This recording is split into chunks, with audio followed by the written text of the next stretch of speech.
Հայաստանը չնայած առկա բոլոր մարտահրավերներին վճռական ջանքեր է գործադրում տարածաշրջանում տևական խաղաղության հաստատման համար, հայտարարել է փոխարտգործնախարար Վահան Կոստանյանը։ Նա նշել է, Հայաստանը հետևողականորեն հանձնառու է Ադրբեջանի հետ հարաբերությունների կարգավորմանը, հիշեցնելով, որ Երևանն ու Բաքուն հայտնել են խաղաղության համաձայնագրի տեքստի շուրջ բանակցությունների ավարտի մասին, Կոստանյանը վերահաստատել է, Հայաստանը պատրաստ է անհապաղ ստորագրել եւ հետագայում վավերացնել այն։ Գորիսում բացվեց Ֆրանսիայի պատվո-հյուպատոսության գրասենյակը, պատվո-հյուպատոս է նշանակվել Կարմեն Ափունցը։ Նշենք, որ պատվո-հյուպատոսի գրասենյակը գլխավոր հյուպատոսությունից շատ ավելի ցածր կարգավիճակ ունի եւ, որպես կանոն, քաղաքական գործառույթներու անձեռնմխելիություն չունի։ Պատվո-հյուպատոսի գրասենյակը հիմնականում հումանիտար, մշակութային գործառույթներ ունի եւ կարող է որոշ դեպքերում մատուցել հյուպատոսական ծառայություններ նշանակող երկրի որոշմամբ։ Նիկոլ Փաշինյանը Երևանի պետհամալսարան է գնացել մասնակցելու լաբորատորիաների բացման եւ հանդիպելու ուսանողների հետ։ Այցին ընդառաջ համալսարանի տարածքում ուժեղացված հսկողություն է սահմանվել։ Փաշինյանը համալսարան ժամանելիս լրագրողների հարցերին չի պատասխանել։ Ոստիկանապետ Արամ Հովհաննիսյանը Փաշինյանի որոշմամբ ազատվել է աշխատանքից, առայժմ հայտնի չէ, թե որն է պաշտոնակության պատճառը։ Արամ Հովհաննիսյանը ներքին գործերի նախարարի տեղակալ ոստիկանապետ էր նշանակվել 2023 թվականի հունվարի 9-ին։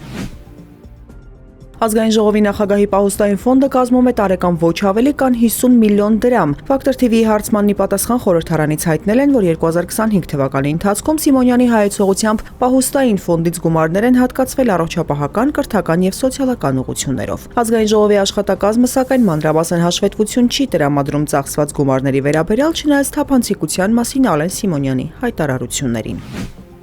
Ուկրաինայի անվտանգության ծառայությունը հայտնել է, որ Սարդոստայն հատուկ գործողության ընթացքում ռուսական ռազմավարական ավիացիայի շուրջ 7 միլիարդ դոլարի վնաս է։ Ուկրաինայի անվտանգության ծառայությունը հայտնել է, որ Սարդոստայն հատուկ գործողության ընթացքում ռուսական ռազմավարական ավիացիային շուրջ 7 միլիարդ դոլարի վնաս է հասցվել։ Հարված է հասցվել Ռուսաստանի գլխավոր օդանավակայաններում գտնվող ռազմավարական թեւավոր հրթիռային կրիչների 34%-ին, հայտարարել է Ուկրաինայի նախագահ Վլադիմիր Զելենսկին։ Ըստ ուկրաինական կողմի անօդաչու թռչող սարքերը ոչնչացրել են Ռուսաստանի ռազմավարական ավիացիոն 41 ինքնաթիռ։ Դրանք արձակվել են ավիաբազաների մոտ գտնվող մայրուղում կայանված բեռնատարներից։ Բրյանսկի մարզում կամրջի փլուզման հետևանքով տուժածների թիվը հասել է 104-ի, հայտնել է նահանգապետ Ալեքսանդր Բոգոմազը։ Ավելի վաղ հաղորդվել էր 97 տուժածի մասին, արտակարգ պատարի հետևանքով նաև 7 զոհ կա, տուժածներից 3-ի վիճակը ծանր է, մյուսներինը միջին եւ թեթև ծանրության։ Հունիսի 1-ի գիշերը Ռուսաստանի Բրյանսկի մարզի Վիգոնիչի շրջանում փլուզված ավտոմոբիլային կամրջի բեկորներն ընկել են Կլիմով-Մոսկվա երթուղու ուղևորատար գնացքի վրա։ Լոկոմոտիվն ու վագոնները ռելսերից դուրս են եկել։ Դեպքի առիթով քրեական գործ է հարուցվել։